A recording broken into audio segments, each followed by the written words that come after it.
तो चोरी भी है, सिनाजोरी भी है, थेथोलॉजी पे उतर आते हैं। तो जब तक ये राहुल गांधी जी और तेजस्वी यादव जी माफी नहीं मांगते हैं तब तक इस प्रकार का चरणबद्ध आंदोलन जारी रहेगा और जरूरत पड़ा तो राहुल गांधी जी और तेजस्वी यादव जी के घर का घेराव भी हम सब करेंगे। प्रधानमंत्री के मां को गाली वाला जो विवाद है उस पर राजनीति गरमाई हुई है। बिहार बंद है। लगातार प्रभात खबर पे हम आपको अपडेट दिखा रहे हैं कि किस तरीके से पटना के इनकम टैक्स चौराहा हो चाहे डाक बंगला चौराहा हो, एनडीए घटक दल के तमाम नेता, बड़े बड़े नेता जो है वो सड़क पर उतर गए हैं। खूब बवाल काटा गया है और बिहार बंद पटना में असरदार दिख रहा है। ऐसे में अभी हमारे साथ बातचीत करने के लिए भारतीय जनता पार्टी के मीडिया सेल से प्रभात जी हैं। बिहार बंद किए हैं, क्या असर होगा? माफी मांगने को तो ऐसे भी तैयार नहीं है। देखिए, ये बिहार बंदी एनडीए या भाजपा कार्यकर्ताओं का नहीं है, ये बिहार की जनता का है। आप देख सकते हैं चारों तरफ दुकानें स्वतः बंद है। बिहार की जनता का इस बंदी में अपार समर्थन मिल रहा है। और समर्थन क्यों मिल रहा है कि जो धरती माँ सीता की धरती है, जो धरती लोकतंत्र की धरती है, जो धरती छठी मैया नरेंद्र मोदी जी के स्वर्गीय माता जी को गाली दिया जाता है और जब वो पकड़ा जाता है तो उसे भाजपाई बना देते हैं।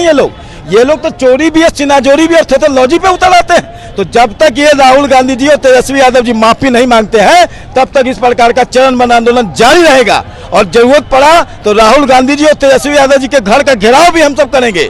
आप बात माफी की कर रहे हैं, लेकिन जो कांग्रेस के लोग हैं, जो राजद के लोग हैं, वो तो कह रहे हैं कि कुछ हुआ ही नहीं है ऐसा। मंच पे कोई अनजान व्यक्ति चढ़ता है, वो कुछ भी बोल देता है और भाजपा के लोग कह रहे हैं कि प्रधानमंत्री के मां को गाली दिया गया राहुल के मन से। देखिए, बिहार की जनता को वो मूर्ख समझते हैं, जो कि बिहार की जनता मूर्ख नहीं है। अगर मूर्ख होती तो यहाँ लोकतंत्र की जननी वैशाली नहीं होती, बिहार में सीता माँ की जन्म स्थली ये नहीं होती, छठी मैया की ये धरती नहीं होती जहाँ विश्व को संदेश जाता है। अरे आपके मन से गाली दिया, वहाँ आरजेडी कांग्रेस के झंडे लगे थे, आरजेडी कांग्रेस का मंच था, कांग्रेसी नेता नौशाद ने वो कार्यक्रम आयोजित कराया था और कोई आम व्यक्ति कैसे मंच तक चला जाएगा, कैसे वो माइक तक चला जाएगा, पोडियम तक चला जाएगा? और एक बार नहीं 5-5 बार गाली दी गई, भद्दी गाली दी गई और वैसी गाली दी गई जिसे हम ना सुन सकते हैं ना बोल सकते और कहते हैं कि उससे संबंध नहीं। वो पूरी तरह से वो व्यक्ति कांग्रेस और आरजेडी के मानसिकता से ग्रसित व्यक्ति है।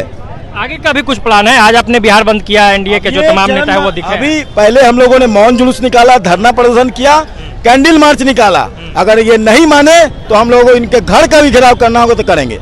क्या ये चुनावी मुद्दा तो नहीं बन गया? ये चुनाव का मुद्दा नहीं है, ये संवेदन का मुद्दा है, ये बिहारियों के अस्मिता का मुद्दा है, बिहारियों के स्वाभिमान का मुद्दा है, बिहारियों के सम्मान का मुद्दा है। और बिहारियों के सम्मान का खिलवाड़ एक भी बिहारी और देश की कोई भी माता बहन और बेटी के साथ जो खिलवाड़ हुआ है, जो उनको अपमान किया गया है, उसे हम लोग नहीं सहेंगे। ये चुनावी मुद्दा नहीं, ये सम्मान का मुद्दा है। प्रधानमंत्री जी काफी भावुक हो गए थे। निश्चित तौर पर जो व्यक्ति देश के एक एक माता बहन और बेटी की चिंता करता है, कल भी उन्होंने जीविका बैंक का परसों किया उद्घाटन, करोड़ों महिलाओं को इसका लाभ मिलेगा। महिलाओं को 33% आरक्षण देने का काम जो आगामी 2029 से दिखेगा। नीतीश कुमार जी ने त्रिस्तरीय चुनाव में महिलाओं को बढ़ाने के लिए 50% आरक्षण देने का काम किया।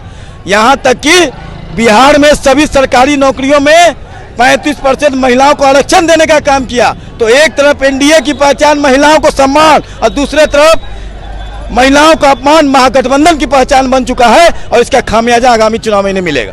तो चरणबद्ध आंदोलन की बात हो रही है, कहा जा रहा है कि माफी तो मांगना पड़ेगा। बिहार छठी मैया की धरती है और सीता माँ की धरती से प्रधानमंत्री की माँ को गाली दिया गया। तो लगातार बिहार बंद से जुड़ी हुई अपडेट, तमाम बातें आपके बीच हम पहुँचा रहे हैं। हमारे साथ सहयोगी रोहित वर्मा भी लगातार अपडेट्स आपके बीच पहुँचा रहे हैं। तो इस वीडियो में फिलहाल इतना ही। देखते रहिए प्रभात खबर। प्रभातखबर.com, विश्वास वही, रफ्तार नहीं।